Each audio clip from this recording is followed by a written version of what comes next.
tell me something that moves you the most emotionally.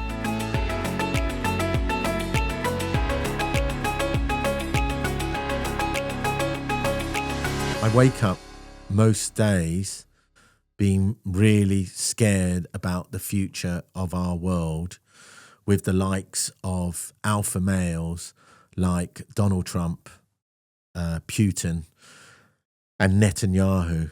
For me, I consider those to be the worst type of individuals that ever have existed. They are the battle that human beings face is a battle between their animal instincts and their humanity. And when you allow your mind to be taken over by your animal instincts, which are, the survival of the fittest, I'm going to win at all costs, that's when we're the most ugliest. When we're at the most beautiful is when we have people like Gandhi, Mandela, people that realize it's our humanity that defines us as human beings. And let's remember that humanity. Let's care about people. Let's put our differences to one side. Let's put our prejudices, whatever they are, to one side and realize we've got a beautiful planet and that we're a beautiful race. And let's believe that we don't live in a hostile world. We live in a beautiful world, as Einstein said. That's the biggest choice that you're ever going to make in life. Do you live in a hostile world or a friendly world? They were literally one of the last words that Einstein said. And that's the greatest thing that we have to ask in life. Don't give in to that animal instinct. I don't think I've ever said this out loud, but might as well. First for the podcast. I'm an engineer and I've been taught a lot in my life to think. I think a lot. Even though I do a lot of extroverted stuff, I'm an introvert at heart. I get energy from reading, doing calculations, studying investments. I just love it. And I use my prefrontal cortex a huge amount. And so when I was growing up as a kid, I really hated literature. Didn't like reading that much, although I like reading about science, but didn't like stories and literature or poetry. But recently, some of my most moving moments have been reading poetry. And I really like this one poet, a guy called David White. And I've actually teared up on multiple occasions. And as I thought about it, and I think it goes back to what we were just talking about with emotional education. My analogy here is I think poetry is one of the best tools for bridging the thinking brain and the thinking and feeling. So bridging the head and the heart. And I think it's one of the best ways to turn thought into feeling. When you've got a problem, it's very hard to think your way through it. You have to feel your way through it. Like if you're suffering from something or some heartache. And poetry is a good way to sort of help your thinking brain connect to your feeling brain. I'm very, very family oriented, right? So, I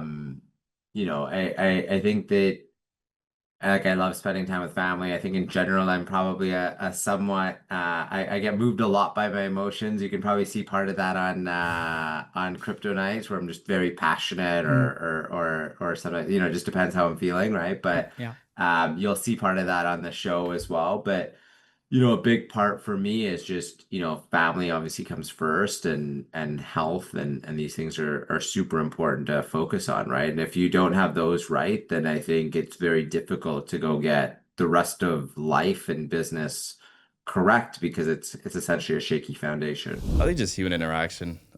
Truly, that is the least contrarian. No, well, I mean, I guess what moves me mostly, I wouldn't say that's the contrarian aspect, but I'm joking. I spend most of my time I'd rather just have the time to get a call for someone. If we could skip, obviously probably do an initial 30-minute call, but events, coffees, just having the real interaction with anyone. Skipping the pitch, let's not do that. Let's just have a conversation. Yeah. I think you're laughing with people. I mean, first call you have with VC and a founder and you're laughing about something, I think that's some of the best times. That makes it the most easiest way. Yeah, love it. Alex?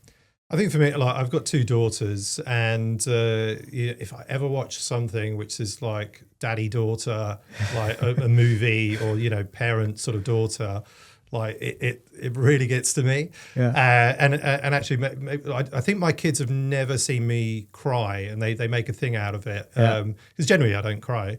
But I remember watching The Wild Robot in 3D with one of my kids. Yeah. And I found it a very moving movie, but I had the 3D glasses on, and there were moments where I was wiping away, like I was welling up, wiping away the tears. So my daughter didn't see it, but no, honey, it's just I've got a little bit of a smudge on there. A reaction to the 3D glasses, but anything like that just gets me. This is such a difficult one because I'm literally not an emotional being at all, and my wife can vouch for that. But I think what makes me emotional.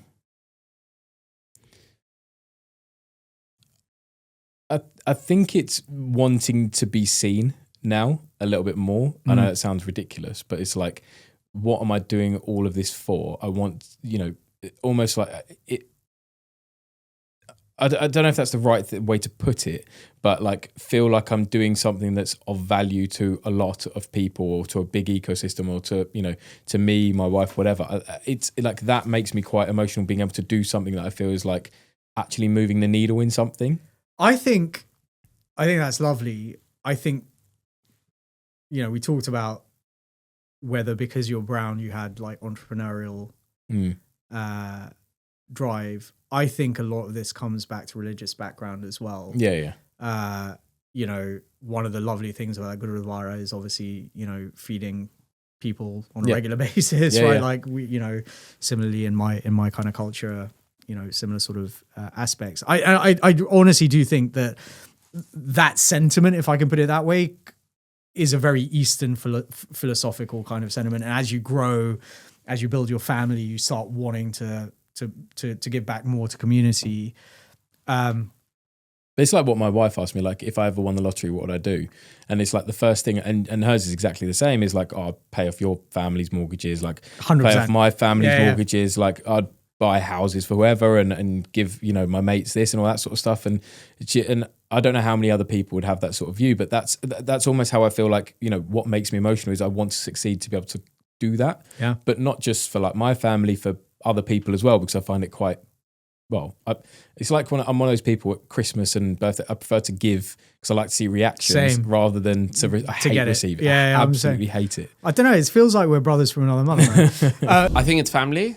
Right, you're the second person to have said that. Okay, yeah. And for me, like I sort of left. Well, I left Delhi, India, about 12 years ago. So I think your biggest sort of driving force is family, and sort of the impact you want to make, right? And whatever shape or form that takes, it sort of reflects into what sort of a human you are, the legacy you create, the life you build, the impact you have on people, and the way you make people feel. I think that's all culminates into that sort of one thing, and that's what shapes your values.